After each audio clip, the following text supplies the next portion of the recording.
Hey guys, welcome back to another episode of Just Fixing Stuff. On this episode here, I'm going to show you how I piped in a water heater. It's a 40-gallon natural gas, atmospherically vented hot water tank. I don't normally pipe it in like this. This is a bit ridiculous, to be honest. I have dielectric unions on there. I got brass FIPs, and then I'll be spinning some MIPs in there.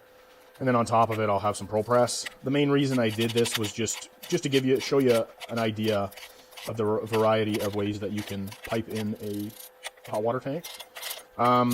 Usually you would only use one of these methods. Typically you'd either put a copper FIP or a brass FIP in there.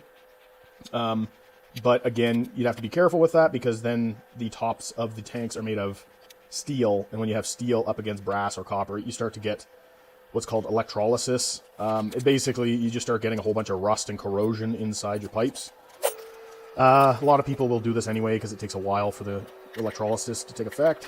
The next option is to take just those dielectric unions, which have a rubber seal that is sandwiched between one half of steel and the other half is brass, so that the electrolysis takes a lot longer, if at all, to take effect. The main reason that I was showing you this methodology was actually for my own purposes.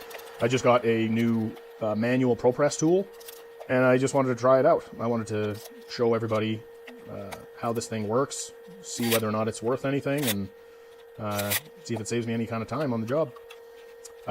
Yeah, so basically I just lined everything up. It's just exactly like I do with every other copper installation job.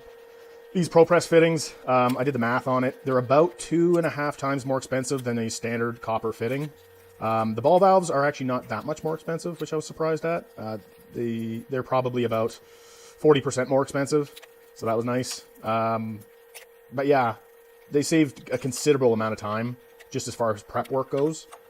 I find they look just as good as soldering something in there. They're brass. I always like the look of brass and copper on there. But yeah, as far as the tool goes, for something that if anybody is on a budget but they still want to have a ProPress tool, this is a really good option. It's a little bit hard to fit into tight spaces, but that's why I'm doing it on a hot water tank, because usually hot water tanks are fairly in the open. I'm a pretty big guy. Without using those leveraged arms, it definitely was quite difficult to crimp that copper fitting or crimp the ProPress fittings. But all in all, it's a really good tool. I highly recommend it if you don't want to spend that kind of money, like $3,000 or $4,000 on electric ProPress. You just need quite a bit of strength or a bit of room in order to use it properly. But yeah, thanks for watching, and please like and subscribe.